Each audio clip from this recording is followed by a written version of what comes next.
یو دوه څیزونه الله جل شانه ذکر کوي. هغه دوه ده چې د الله جل شانه د قرآن یو قانون دی، اصول دي.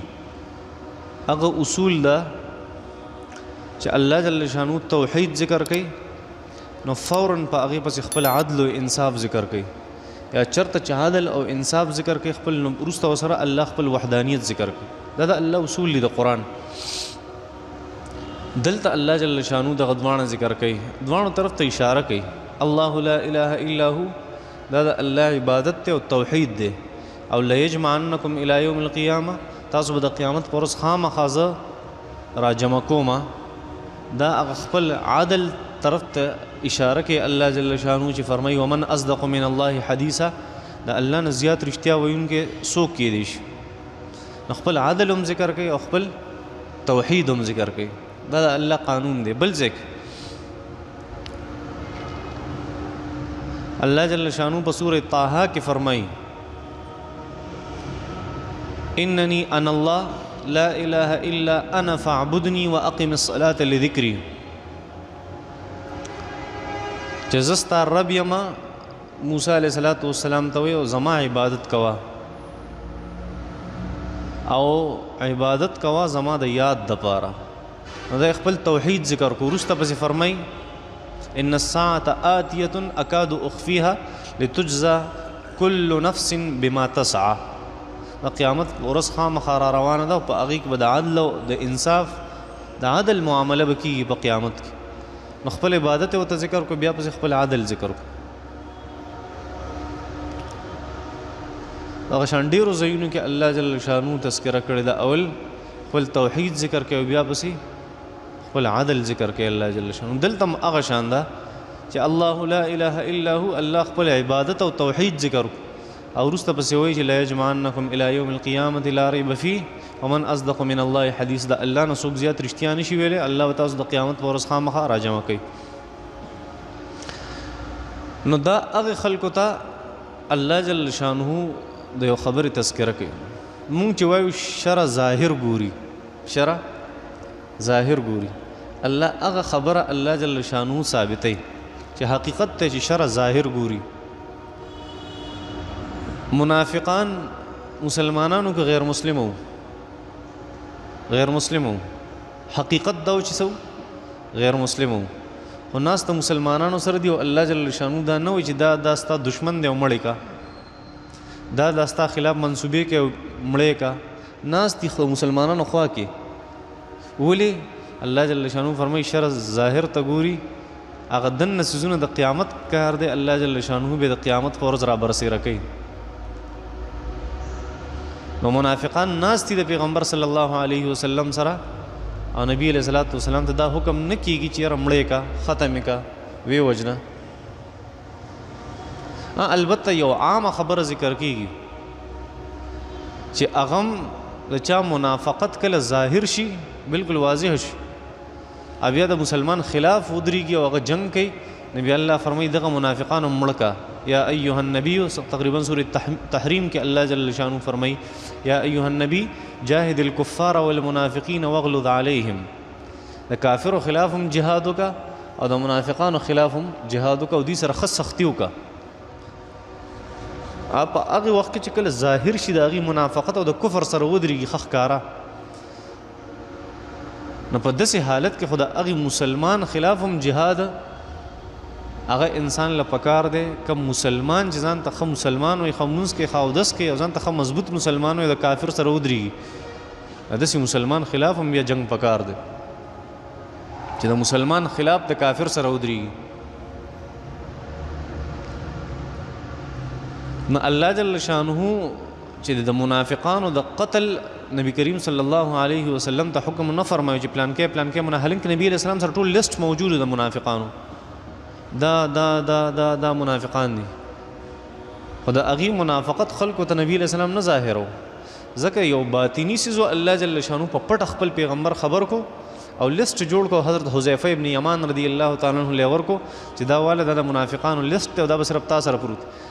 او هغه حضرت حذیفه رضی الله تعالی عنہ د نبی علیہ الصلوۃ والسلام صاحب السر رسول الله صلی الله علیه وسلم د نبی علیه الصلاۃ والسلام د رازونو رازدارو د نبی علیه الصلاۃ والسلام ټول رازونه د نبی علیه السلام هغه سره به پراته وو، حضرت حذیفه سره.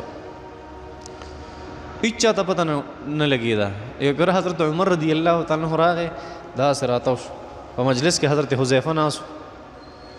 حضرت عمر سے وایي حضرت حذیفه ته، وایي اے حذیفه، وایي زه تا نه د منافقانو د لیسټ باره کې تپوس نه کوم، خو دا راته ووایه چې زما نوم خو چېرته په منافقانو کې نشته، زما نوم خو چېرته په منافقانو کې نشته.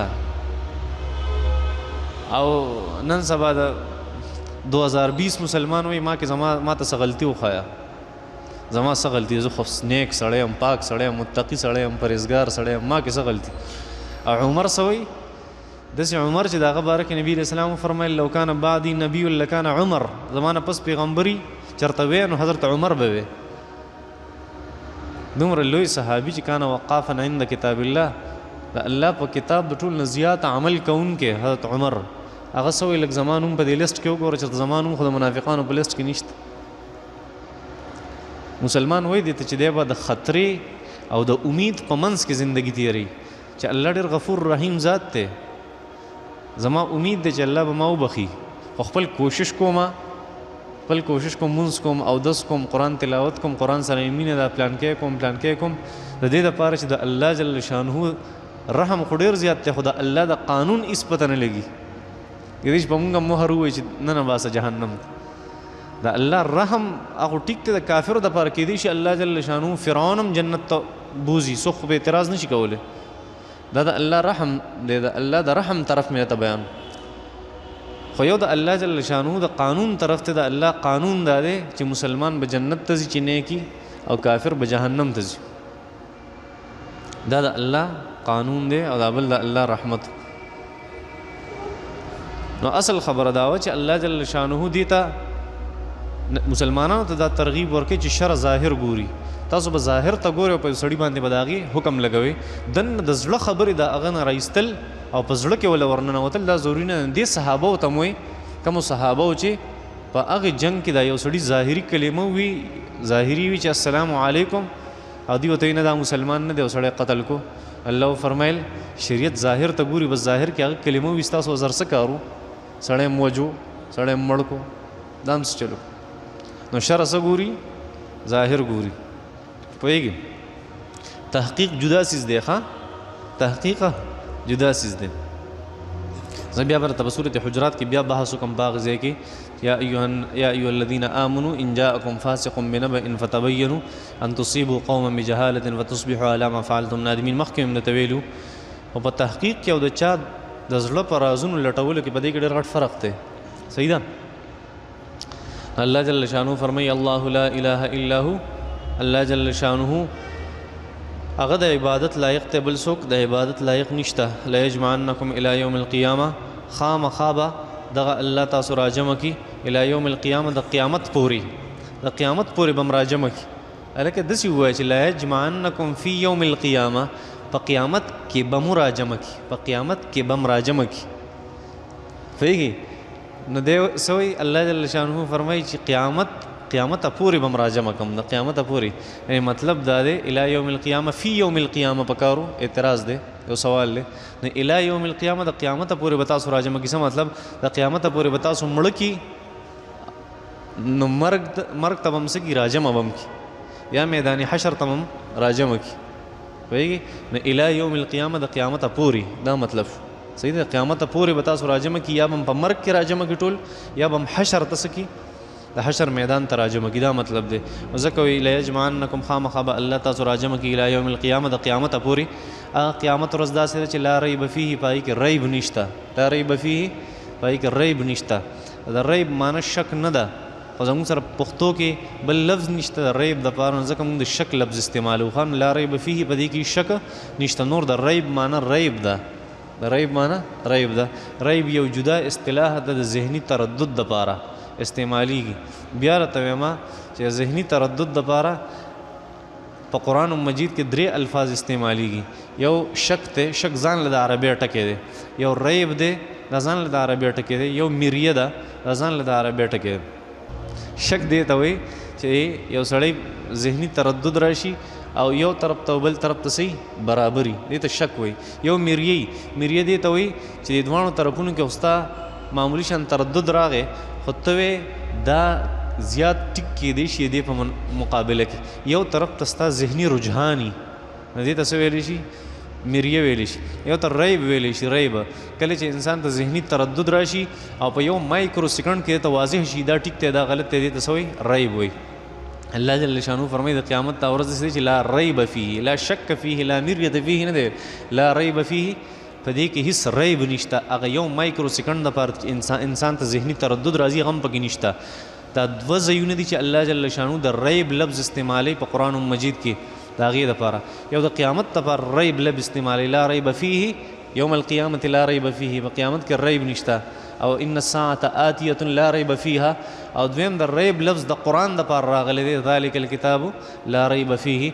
نو ریب ځان له یو لفظ دی چې هغه ذهني تردد دپاره استعمالیږي. الله جل شانو فرمایي لیجمعنکم الی یوم القیامه تاسو به خامخا الله را جمع کی. الله قسم خوري په دې خبره باندې چې قیامت پورې به تاسو را جمع کوم لا ریب فیه په دې کې شک نشته. ومن اصدق من الله حدیثا او څوک زیات رښتیا ویونکی د الله جل شانه نه. ومن اصدق څوک زیات رښتیا ویونکی دی من الله د الله نه حدیثا په خبرو کې. الله جل شانه رښتیا وایي. الله جل شانه رښتیا وایي. الله جل شانه دروغ نه وایي. الله جل شانه هر څه کولی شي خو الله جل شانه هر څه نه کوي. زموږ عقیده دا ده چې الله جل شانه په طاقت کې هر څیز دی خو الله جل شانه هر څیز کوي نه. پوهېږې په دې باندې که ته وایې چې الله جل شانه هر څه کوي تبلیغیانو غونډه کې وایي چې الله جل شانه هر څه کوي دا خبره غلطه ده. بیا خو دا مطلب دی چې الله دروغ هم وایي الله ظلم هم کوي نعوذ بالله الله حرام هم کوي داسې خو نه کوي. الله جل شانه هر څیز کولی شي خو کوي نه. هر څیز الله نه کوي. هر څیز باندې قدرت ته طاقت ته خو هر څیز نه کوي. نو داسې ویل پکار چې هر څیز د الله په حکم سره کیږي. پوهېږې په دې باندې الله جل شانو هر څه کولی شي خو هر څه نه کوي. مثال یې دلته درکوم. هسې الله جل شانو د مثال نه بالاتر دی. د مثال ضرورت ورته نشته. که څوک مني او دې مني که څوک نه مني نه دې مني. هسې ستاسو د پوهې دپاره یو انسان دی یو انسان هغه زنا هم کولی شي هغه شراب هم څکلی شي هغه چرس هم څکلی شي هغه ظلم هم کولی شي خو نه کوي. کولی شي که نه شي کولی کولی شي خو نه کوي. پوهېږې په دې خبره باندې دغه شان الله جل شانو هر څه کولی شي خو الله جل شانو هر څه نه کوي. ومن اصدق من الله حدیثا مطلب خبره مې دا کوله چې الله جل شانو په هر څه قادر دی نه. الله په دې قادر دی چې دروغ وایي او الله جل شانو طاقت دی چې دروغ وایي خو الله جل شانو وایي نه. الله جل شانو وایي نه. لکه ته وایې دا یو مسلمان دی او رښتینی دی رښتینی دی ولې دی دروغ نشي ویلی شي خو دروغ نه وایي. پوهېږې ومن اصدق څوک زیات رښتینی دی من الله د الله نه حدیثا په خبرو کې.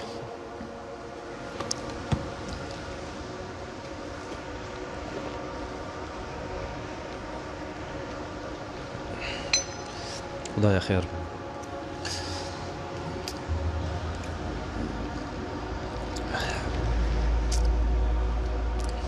وایي چې زما زوی قمقل دی نو په څه باندې به دی هوښیار شي. خیخي خبرې ورته کو دی به هوښیار شي. حقیقت ته الله جل شانو قرآن کې فرمایي قرآن مجید کې تقریبا سورہ نساء کې ولا تؤتوا السفهاء اموالهم بیوقوفو خلکو له خپل مال مه ورکوئ. یو ماشوم دی ستا په کفالت کې دی تی ساتي هغه مال و دولت ته تا سره نو هغه چې څو پورې هوښیار شوی نه پیسې ورته مال و دولت ورته مه ورکوه. الله جل شانو فرمایي چې تاسو کله د هغه ازمایش وکړو او کله هوښیار شو بیا ورته پیسې حواله کوي. یتیم دی بس حواله کوه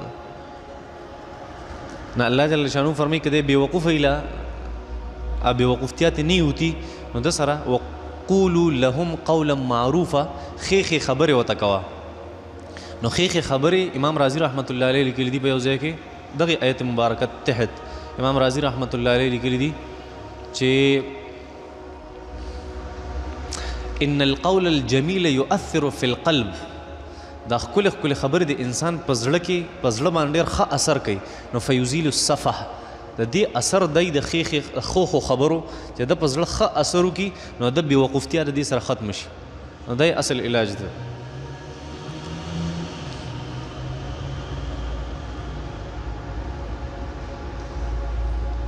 مونږ د خپلو دوستانو سره خپله ځمکه بدله کړې وه کم ځای کې چې د مونږ ځمکه واغسته نو هلته راباندې چا شفا وکړه آیا دې ته د شفې حق حاصل دی که نه؟ او بلکل ورته حاصل دی، صحیح شفا یې کړې ده.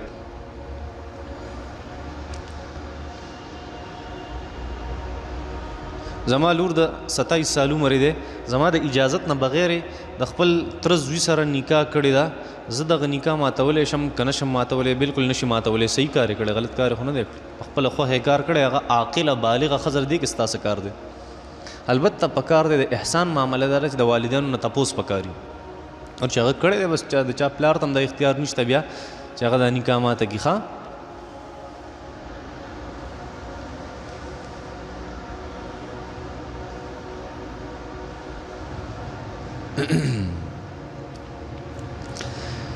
دی وایي چې زه په کاروبار کې د خپل ملګري سره شریک یم، زما 2 لک روپۍ دي او د هغه 1 لک روپۍ دي، او کار هم له زه چلوم.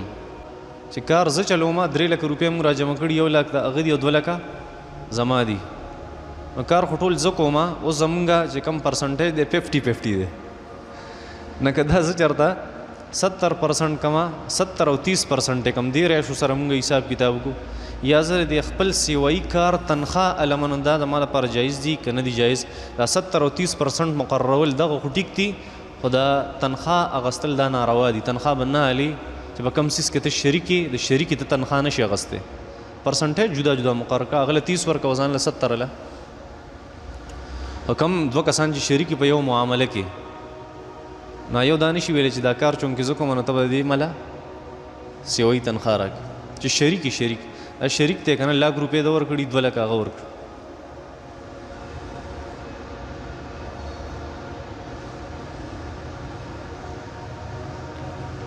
ما او زما د تره زوی یو ځمکه م اغستې وه، په هغې کې مونږ شریکو په نیمه باندې وو، او هغه خپله حصه زما د اجازت نه بغیر خرڅه کړې ده. دا اب میں اس قسم معاملے میں کیا کروں؟ زبردستی یا معافی ولې کې؟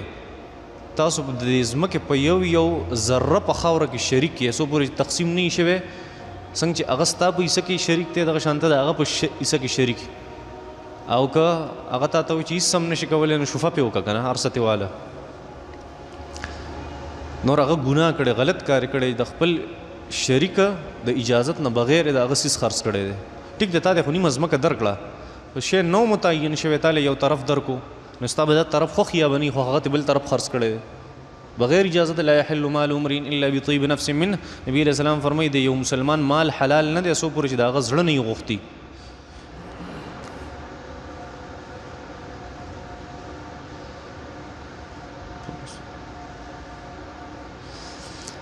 زه په سفر کې وم او د جمعې لمونځ مې وکړو د امام سره، نو سنت ورسره وکړم که نه؟ د سنتو حیثیت په سفر کې هغه د نفلي که دې وکړه ښه خبره ده، که دې ونه کړه او څه تکلیف ورته خیر دې پرېږده، څه نقصان نشته.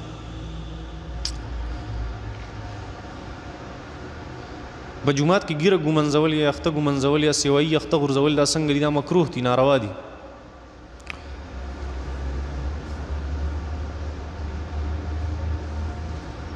زموږ یو رشته دار وفات شو، د هغه 3 بچي وو، خو یو زوی یې مخکې مړ شوی او د هغه یوه لور وه. نو دوی د میراث تقسیم به څنګه وکړو؟ لور له څومره حصه ورکړو؟ د لور په دې کې حصه نه کېږي. ښه کم سړی چې مخکې وفات شوی د هغه چې کومه لور پاتې ده د پلار د وفات نه مخکې وفات شوی د هغې په دې کې حصه نشته، او که دوی ولې د خپل طرفه څه ورکوي نو ښه خبره ده، بهتره. فارکس ٹریڈ میں کوئی جائز آپشن بتا دے؟ ما ته خو پکې څه جایز نه دي معلوم اوسه پورې.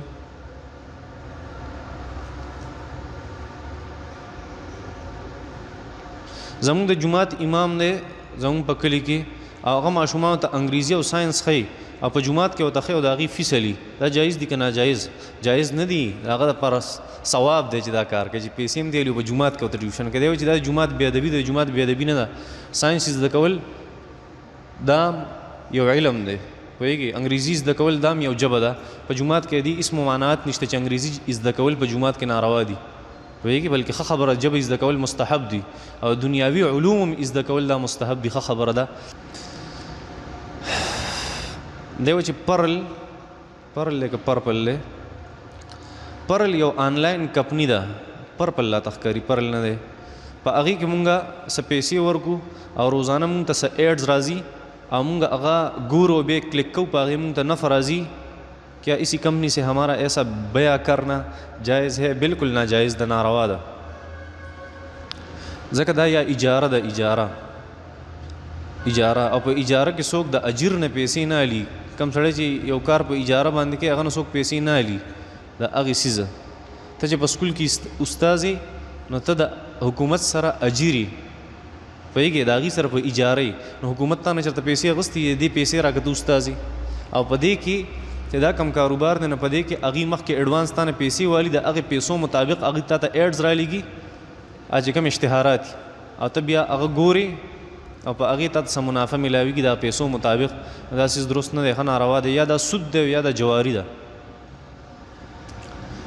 زمونږ په ګاونډ کې یو سړي هغه خپلې ښځې ته طلاق ورکړو، د ګوتې 3 اشارې وکړې په ګوتو سره. نو ده په هغه وخت کې وي چې ما 3 طلاقه ورکړي، وروسته بیا وي چې زما د 3 طلاقو نیت نه و. چا نه مسلې تپوس وکړو، هغه وي 1 طلاق شوی، 3 نه دي شوي، 3 طلاقه شوي. ښه اشاره کول او په خوله ویل دا یو شی دی. نو که 3 ګوتو اشاره وکړه، که 3 کاڼي راواغسته پوهېږي، نو دا داسې ده لکه داسې څه وکړه.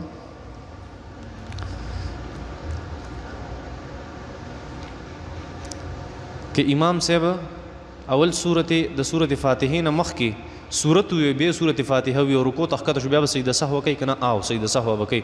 دا ترتیب دا واجب دی د سورت او د سورت فاتحې په منځ کې. سورت فاتحه وروسته وي او سورت مخکې وي، د باندې څه واجب شو؟ سجده سهو. صلی الله تعالی